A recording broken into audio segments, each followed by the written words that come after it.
আমাদের জীবন বিজ্ঞান আল কোরআন এর ভিত্তিতে আমাদের ঐক্য এবং ইনশাআল্লাহ আমরা সেই ঐক্যবদ্ধ বাংলাদেশ গড়ব ইনশাআল্লাহ। এ পথের কোনো চ্যালেঞ্জ আমরা মানব না, কোনো বাধার মুখে থেমে যাব না, অন্যায়ের কাছে আপোষ করব না। ইল্লা বিইজনিল্লাহ, আমরা আল্লাহর উপর ভরসা করি। আমাদের ভরসা দুনিয়ার কোনো শক্তির উপরে নয়, ব্যক্তির উপরে নয়। সুতরাং আমরা ভয় করব শুধু আল্লাহকে, সম্মান করব মানবতাকে। নবী করিম সাল্লাল্লাহু আলাইহি সাল্লাম, সাহাবায়ে কেরাম রিদওয়ানুল্লাহি তাআলা আলাইহিম আজমাইন, যুগে যুগে তাদের নেক অনুসারীরা অসত্যের বিরুদ্ধে আপোষহীন লড়াই সংগ্রাম করে জীবন দিয়ে প্রমাণ করেছেন জীবন দেওয়া সম্ভব, অন্যায়ের কাছে মাথা নত করা সম্ভব নয়। আপনারা ঐক্যবদ্ধ থাকুন, ঐক্যের শক্তিতেই বিজয় আসবে ইনশাআল্লাহ। আলহামদুলিল্লাহ, এই যে বাংলাদেশটা চাই, এই বাংলাদেশ গড়বেটাকে আল্লাহ তাআলার আসমানের ফেরেশতা এসে এই ময়দানকে সুজা ঠিকঠাক করে দেবেন। কার মাধ্যমে এটা হবে? এদেশের জনগণের মাধ্যমে, জমিনের মানুষের মাধ্যমে এই কাজ সম্পন্ন হতে হবে। এই জন্য সোনার দেশ করতে হলে সোনার মানুষ চাই।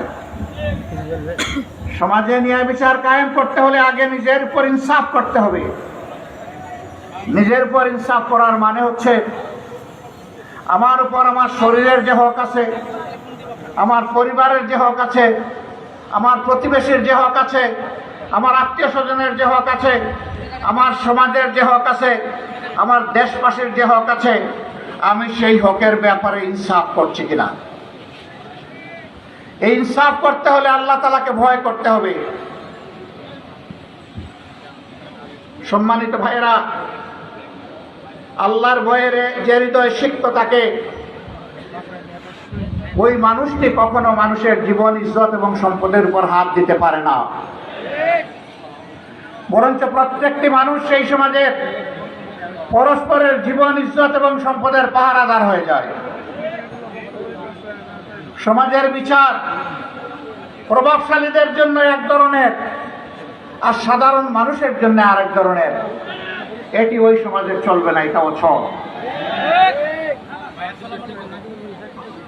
আমিরুল মুমিনিন হযরত আলী কারমুল্লাহি ওয়াজহু, তার তলোয়ারটি খোয়া গিয়েছিল। তিনি তার সন্ধান পেয়েছিলেন।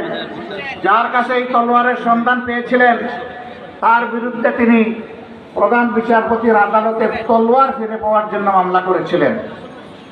প্রধান বিচারপতি তাকে বলেছিলেন, কত তারিখে উপযুক্ত সাক্ষী নিয়ে আপনি হাজির থাকবেন, আসামিকে আমরা হাজির করব। অভিযোগকারী এবং অভিযুক্ত আর সাক্ষী সবাই হাজির হলেন। বিচার শুরু হলো। বর্ণনা শোনার পরে প্রধান বিচারপতি জিজ্ঞেস করলেন, সম্মানিত অভিযোগকারী, এখানে আমিরুল মুমিনিন বলে সম্বোধন করেন নাই। আদালতে তিনি এসেছেন বিচার প্রার্থী হিসেবে, সেইভাবেই তাকে সম্বোধন। পক্ষে উপযুক্ত সাক্ষী উপস্থাপন করুন। তিনি তার বড় ছেলেকে উপস্থাপন করলেন। তিনি ছিলেন। তারপরেও জিজ্ঞেস করলেন, আপনি যার অভিযোগের ব্যাপারে সাক্ষী দিতে এসেছেন, তিনি কি আপনার কোনো আত্মীয় হন? বলে, হ্যাঁ, তিনি আমার পিতা হন। বললেন যে, দুঃখিত, আপনার সাক্ষ্য আমি গ্রহণ করতে পারলাম না। এরপরে দ্বিতীয় সাক্ষী উপস্থাপন করা হলো। তাকেও বিচারপতি ছিলেন। জিজ্ঞেস করলেন, আপনি কি ওনার কোনো আত্মীয় হন? বলে, হ্যাঁ, আমি ওনার পুত্র হই। বললেন, দুঃখিত, আপনারও সাক্ষী গ্রহণ করা হলো। আপনার কোনো বিকল্প সাক্ষী আছে কিনা? তিনি বলেন, সাক্ষীর জগতে আমার এইটুকুই সম্বল, এর বাইরে আমার কোনো সাক্ষী নাই।